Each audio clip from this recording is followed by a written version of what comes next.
The Bible says, "In the last days there shall be doctrines of devils," in 1 Timothy chapter 4.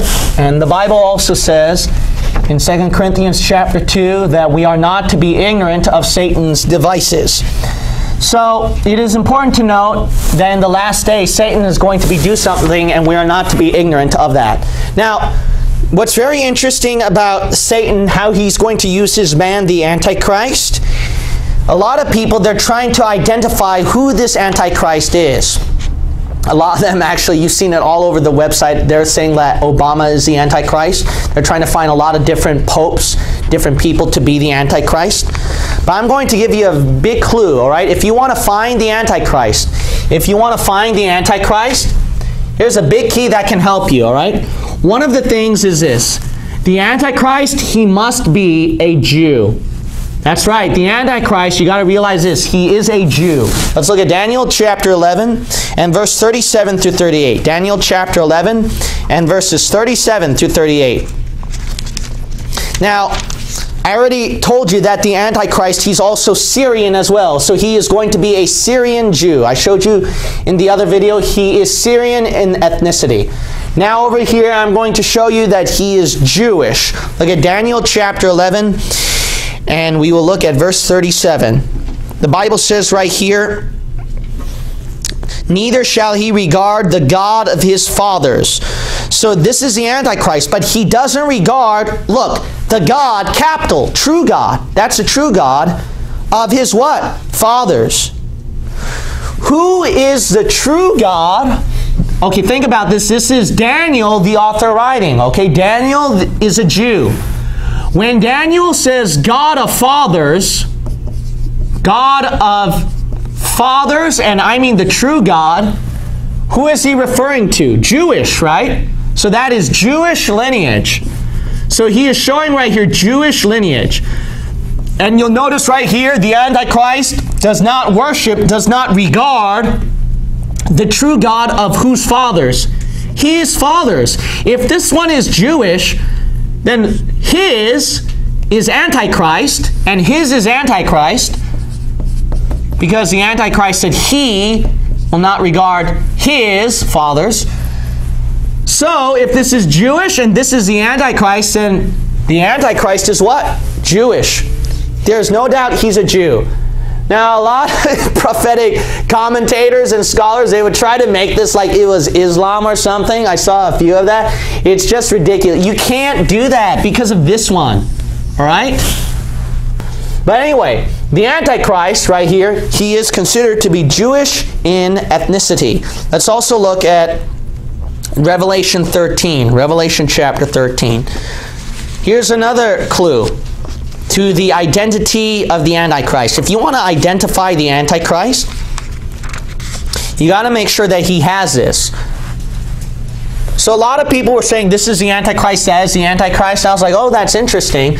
But it usually takes me no more than a minute to actually dispel it. The reason why is this is because because of these verses. So these verses are going to be extremely helpful if you want to identify the Antichrist. If you want to identify the Antichrist, then if you know these identities that you're going to find out from these verses, you're going to easily find out quick. And you can easily dispel the ones who claim this guy's the Antichrist. So he's got to be Jewish. I also mentioned that he's got to be Syrian. I'm not going to prove it in this video because I showed you in a different video, all right? But he's got to be Syrian, he's got to be Jewish, but here's another thing, all right? Look at Revelation chapter 13, verse 2. The Bible says, "And the beast which I saw," so the beast, that's the Antichrist, "was like unto a" what? Leopard. So this beast is a leopard, and this leopard will have his feet as the feet of a bear, his mouth as the mouth of a lion. The dragon gave him his power and a seat and great authority. So you'll notice right here that the Antichrist, he is a leopard. So the animal type that the Antichrist is a leopard. But it's a strange leopard with a feet of a bear and the mouth of a lion. Now this leopard, you got to understand this. If you look at a leopard, what kind of animal is a leopard? This is interesting. A leopard, if you look him up, this is a type of animal he is. He is Asiatic African. This animal type will be found where? In Africa or in parts of Asia. If the Antichrist is a leopard, where's the leopard from? Asia and Africa. So guess what? The Antichrist, Asian right here, but guess what? He's also what? He's also African. He's black.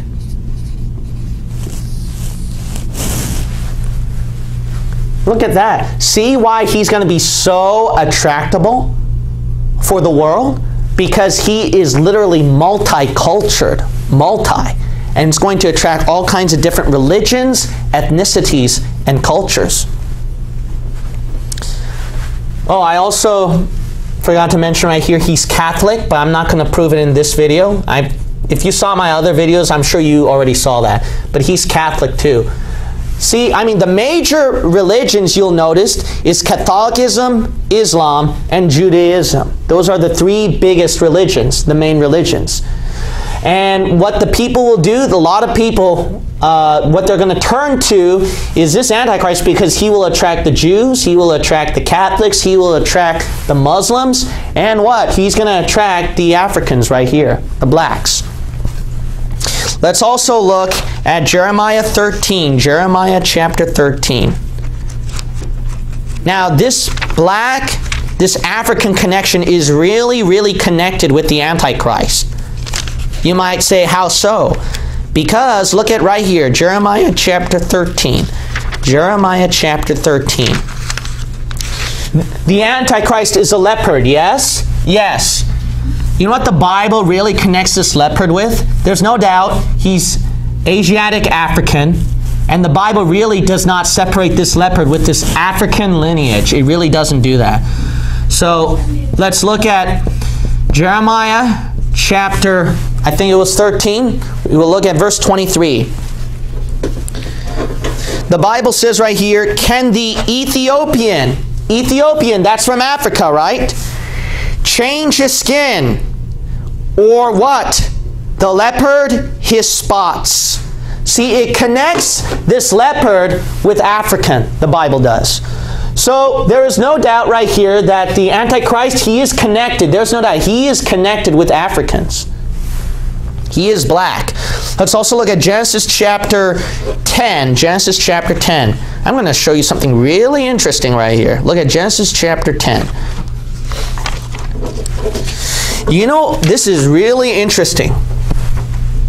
The word leopard, you know where it comes from? The word leopard, when it came from the Hebrew word right here, this Hebrew word for leopard, you know what it is? Nimor. Nimor. Now look at right here. Excuse me.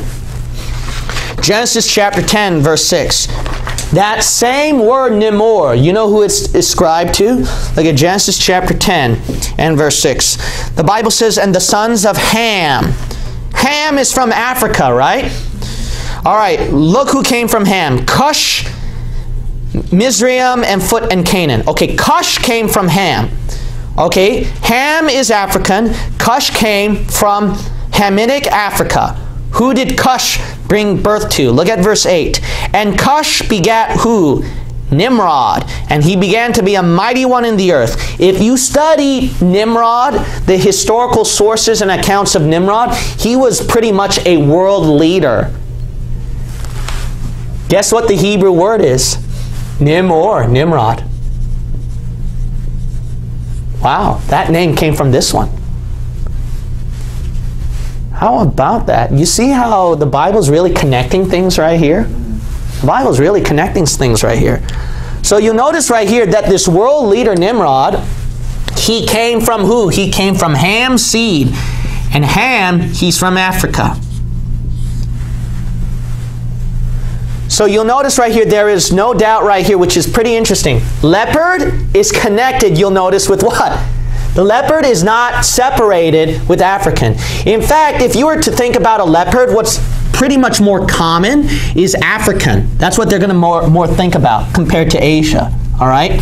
Now there are leopards in Asia, and there are scientists that says the origin of leopards came from Asia, so we'll know that. But the stereotype and the common thinking of people is that when you think leopard, they're most likely going to think in this region right here.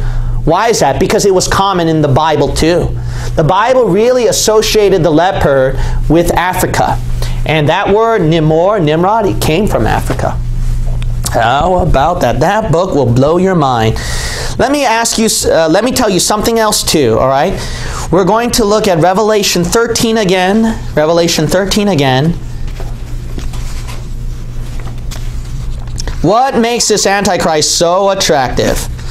Well, in Revelation chapter 13, we read verse 2 once more. So let's look at it one more time. And I will write it right here and we'll close. Revelation 13 verse 2. One more time. This Antichrist is a leopard, right? What's the color of the leopard? It has yellow skin. So there's Asia. Yellow skin. Shem, Asia. It also has what? Black spots. There's Ham, so Africa, and it also has what? A white belly.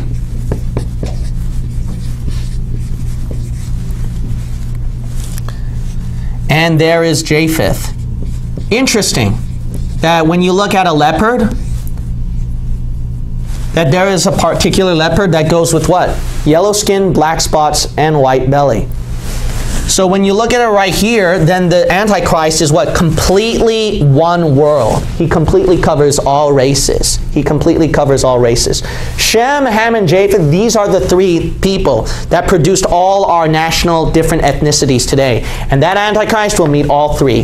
Why do you believe that, Pastor? Because he's a leopard, and a leopard has that. But more than that, it makes so much more sense. Because when you see all this stuff and current events of what's going on in our world today, what do you think will attract all the world? How are you going to scoop all the world together? Is if you meet up every one of their standards. When you meet up every one of their standards, you will be the perfect person that they will vote you in for president or even their king one day. And that's how you're going to identify the Antichrist. So if you want to find the Antichrist, this is usually the thing that can really cross it out. So if you see something online that says this guy's the Antichrist or that guy's the Antichrist, you can easily cross it out if he doesn't have these marks. These are the marks that you will usually find with the Antichrist.